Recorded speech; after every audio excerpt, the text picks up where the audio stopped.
जी अस्सलाम वालेकुम स्टूडेंट्स, कैसे हैं आप? ठीक ठाक हैं? Welcome back E education channel. My name is Mohammad Faizan और आज हम डिस्कस करने जा रहे हैं अपना नेक्स्ट लेक्चर जो है सोर्सेज ऑफ ऑर्गेनिक कंपाउंड्स के। ऑर्गेनिक कंपाउंड्स हमें कहाँ से हासिल होते हैं या कहाँ से हासिल हुए हिस्ट्री में। अगर हम हिस्ट्री की बात करें तो पहला सोर्स तो हमारा प्लांट्स एंड एनिमल्स ही है, लिविंग थिंग्स, ठीक है, जो हम ऑलरेडी डिस्कस कर चुके हैं वाइटल फोर्स थ्योरी के अंदर।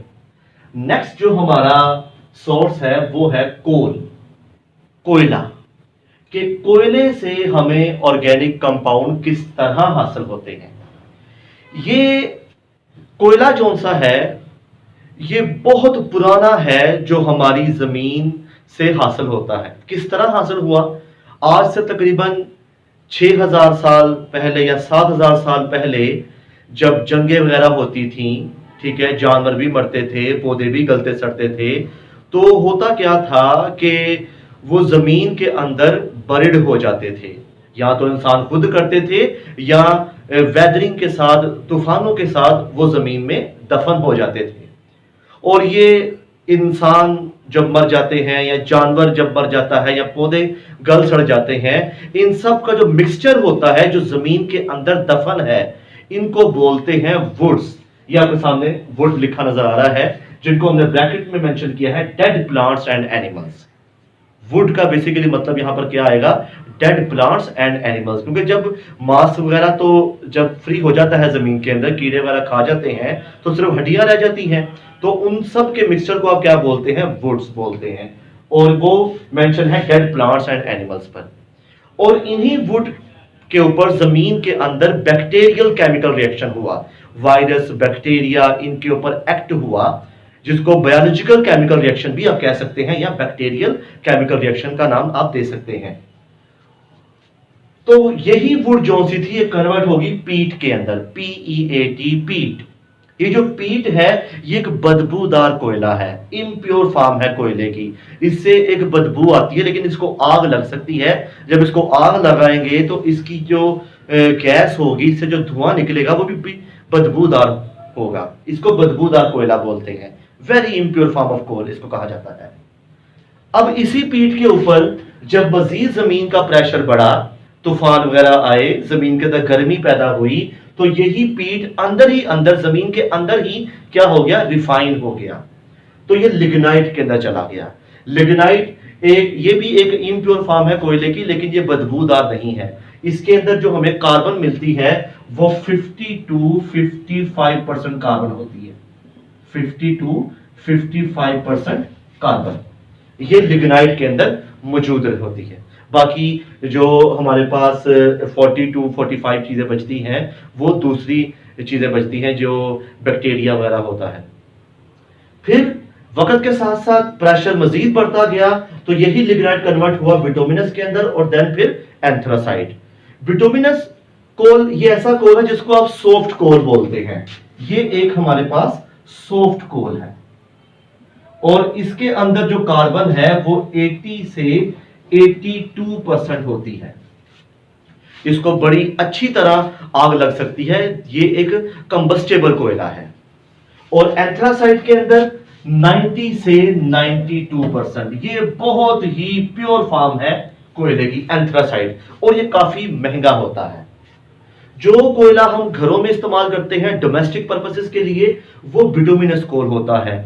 जो अक्सर घरों में इस्तेमाल होता है या जो हम बारबेक्यू वगैरह में इस्तेमाल करते हैं, वो बिटुमिनस कोल होता है, ठीक है। और यहां से तो अभी हमें कोयला मिला है। हमारा पॉइंट है सोर्स ऑफ ऑर्गेनिक कंपाउंड। हमें भी ऑर्गेनिक कंपाउंड नहीं मिले, ये याद रखिएगा। हमें अभी कोयला मिला है। हमने अब कोयले की क्या करनी है बेटा? हमने कोयले की करनी है कार्बोनाइजेशन। कार्बोनाइजेशन का सेकेंड नेम होता है डिस्ट्रक्टिव डिस्टिलेशन, ठीक है जी। हमने अब कोयले की तोड़ फोड़ करनी है, डिस्ट्रक्ट, तबाह करना होता है।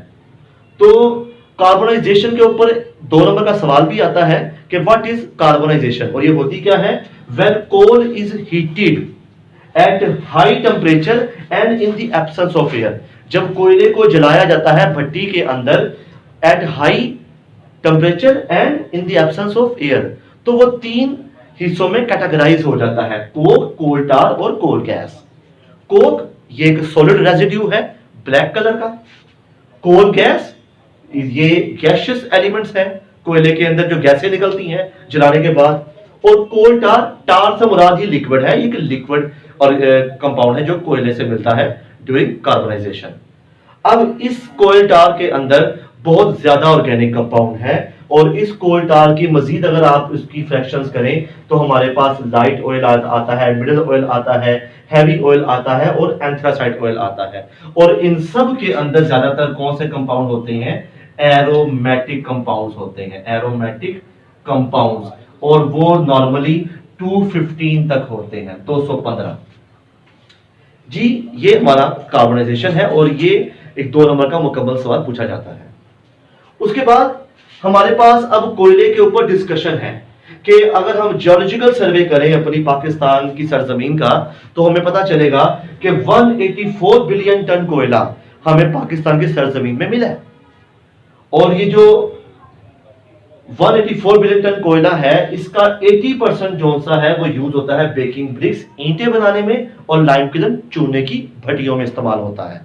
ठीक है, इंडस्ट्रियल लेवल पे इस्तेमाल होता है 80% आउट ऑफ 184 बिलियन टन।